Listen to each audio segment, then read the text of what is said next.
on this edition of Q&A, the fight against terror at the UN. And welcome to Q&A. Well, should the UN draft a list of terrorists? That is something that has deadlocked the Assembly for many years now, but there could be some new momentum, as the suggestion comes from Spain, which now chairs the Security Council's counter-terrorism committee. Now, in the last few days, the Spanish Prime Minister, José María Aznar, succeeded in getting groups with links to the Basque separatist group ETA added to the United States terror list. Well, will this carry over to the United Nations? That's what I asked Dr. Mathieu, author of Policing World Society, and also terrorism analyst Dr. Bill Rosenau. I think in some ways the United Nations can be extremely helpful. I'm not sure the committee is actually the ideal vehicle for that. Things like the international counter-terrorism conventions, which are essentially UN vehicles, I think are much more practical and have kind of been much more effective internationally. The committee I'm somewhat skeptical about. Dr. Deflem, you share that skepticism. What pitfalls do you see? Yes, I do, because I've read rather the meeting reports of the Counter-Terrorism Committee, and if you look at those reports from after the committee was first founded, which was just a few weeks after 9/11, and you compare them with now 1.5 years later, it's like virtually the same things that is being reiterated over and over again, which is basically a commitment on the part of the world's nations in the United Nations to come together in the global fight against terrorism. But it's just a commitment. So if you, and you know, that commitment in itself, that declaration is in itself a certain confirmation that there is a certain sense that there should be a global fight against international terrorism. But in terms of its effective accomplishments and consequences, I think there is really not that much to be talked about. On the other hand, in terms of the new chairmanship, which is now with Spain, I think actually that it could be a more aggressive position that is going to be taken up by the committee. And I think about it particularly in terms of what Spanish Prime Minister has been talking about now that he's here in the United States, which is a very aggressive commitment to join the nations of the world in the fight against terrorism. And particularly I'm referring to the Spanish Prime Minister's idea of drawing up a global list of terrorist organizations. At the same time, will that be a very effective policy? That I think is an altogether different matter. Dr. Rosenau, a couple of points there raised by Dr. Deflem, one of which would be global terrorism as a definition in and of itself is something that's fraught with potential for argument, is it not? What is global terrorism? Well, absolutely, and you've hit on the crux of the problem. It's been sort of a matter of policy in our dealing with international and sort of multilateral bodies is to avoid getting into definitional questions of terrorism. It is simply too contentious. It's like trying to define any political concept, democracy, fascism, whatever. No two countries really agree, and there are even subtle differences among very close allies, like between the United States and Britain. So if they get into a discussion over definitions of terrorism, they will be hopelessly bogged down.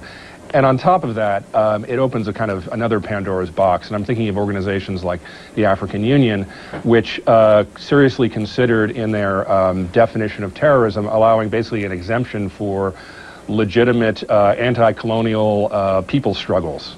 So basically, if you carried out what might be considered terrorist acts in the context of this anti-colonial struggle, you were somehow exempted from this terrorist label. So I'm afraid we're going to get into that if we're talking about the United Nations. That'll be a very, very serious problem. And the notion of the United Nations, particularly the Security Council, drawing up any sort of list of so-called terrorist organization, that's got to be a non-starter, really, given the makeup of the Security Council.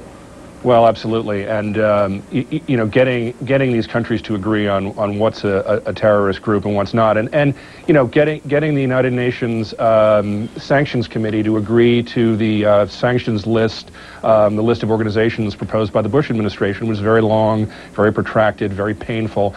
I think if you actually start talking about terrorist groups, you're going to have the Indians and the Pakistanis disagreeing vehemently. I mean, basically anywhere in the world where terrorism and insurgency is taking place, the countries involved are likely to disagree. So that is just going to be a non-starter, and we're going to have another talking shop. Dr. Deflem, you agree with that? It does appear that the notion of drawing up a list of terrorist organisations is on paper a very noble one, but it just can't really happen given the divergence of opinion on what constitutes a terrorist organisation. I'm thinking in particular Israel and the Palestinians, and where they say the Palestinians are fighting an occupying force.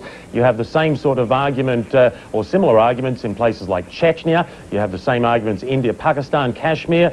It really is just a talk fest, isn't it? Yeah, indeed. So I would definitely second Dr. Rosenau's opinions on this. However, what we should also think about is in terms of what are some of the international cooperation strategies that have proven to be effective in the past. And I'm thinking about it particularly in terms of, for instance, my own work is particularly on international cooperation in terms of law enforcement and police institutions, which are obviously also very important in ultimately doing the practical work against terrorist organizations. And what actually turns out is that sometimes the very fact that terrorism remains very vaguely, very broadly defined, actually helps effective cooperation in some very specific areas. So what that means is that nations of the world, or at least, a multitude of nations on a fairly broad multilateral scale, can agree on a definition as long as it is broad. And that is actually some of those issues you hear resonating in what the former chair Greenstock and the current chair and the Spanish Prime Minister, and actually also President Bush and many leaders across the world have been saying, is that you define terrorism as a threat against all civilization. You've defined terrorism as a threat against all of humanity. And that may seem kind of foolish, or it's kind of like, well, what does that mean? Well, it can mean something on a more local and bilateral level by filling out more specifically what that is.